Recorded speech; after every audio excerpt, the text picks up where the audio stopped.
Thank you and good morning. I've been asking the question, what does it take to achieve high performance? And one of the observations I have is that in most organizations, we really don't use the human resources we have. That's a pretty obvious statement. I think you'd agree with it. That we probably use 10, 15, 20% of people's potential in terms of what they could do. And think, if you had a piece of machinery that was central to your organization that was only running at 20% effectiveness, wouldn't you be concerned with what you could do to increase that? And even if you increase that by only 50%, so it was 30% of potential, what a return on investment that would be. So what I want to do is describe what it might look like to have an organization that really was devoted to developing and utilizing the skills of individuals. Now, this may sound difficult, but I think that when you put it together in the way that I'm going to try to present it, it isn't that challenging.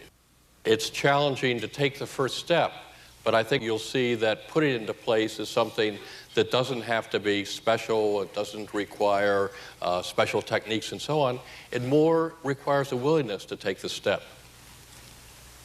So let me talk about what it might look like to have a feedback positive organization.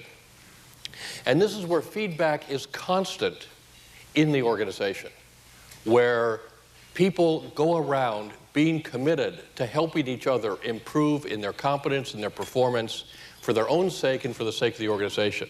I'm not talking about performance appraisals.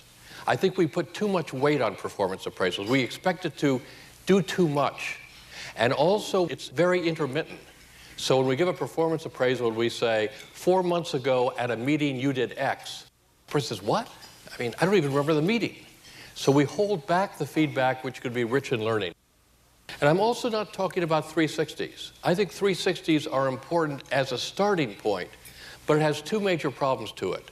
One is, even if the items are relatively specific, so the item might be, does not share relevant information with the direct reports, that still is an abstraction. No manager walks around saying, I'm going to purposely withhold information from my direct reports. We all think we share it. But if the direct reports give you that sort of feedback, the question is, what sort of information? Because you can't share everything. So it's not specific enough. And even worse, it's not face-to-face. And it carries the assumption that I can't talk directly with you. And I want to talk about the sort of organization where people will talk directly to you. It ought to be informal as well as formal. So I'm going to stress that this doesn't have to be a big deal that we sit down and let's have some feedback together.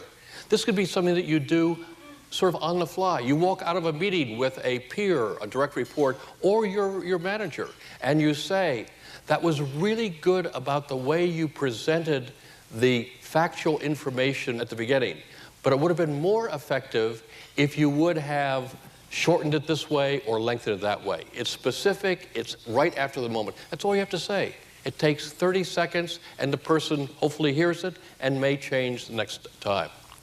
It's on strengths as well as present limitations. The trouble when we hear the word feedback is we're pretty sure that 99% of the time it's going to be negative. So when somebody comes to you and says, I would like to give you some feedback, you know damn well it's probably going to be negative. But feedback ought to be positive as well. That is, it ought to be not, and this is really very important, it's not to make the person feel good or to smooth them over while you're about ready to give them the negative feedback. Positive feedback is around what they're doing well, they may not be fully aware of, and they might be able to use more than they do now.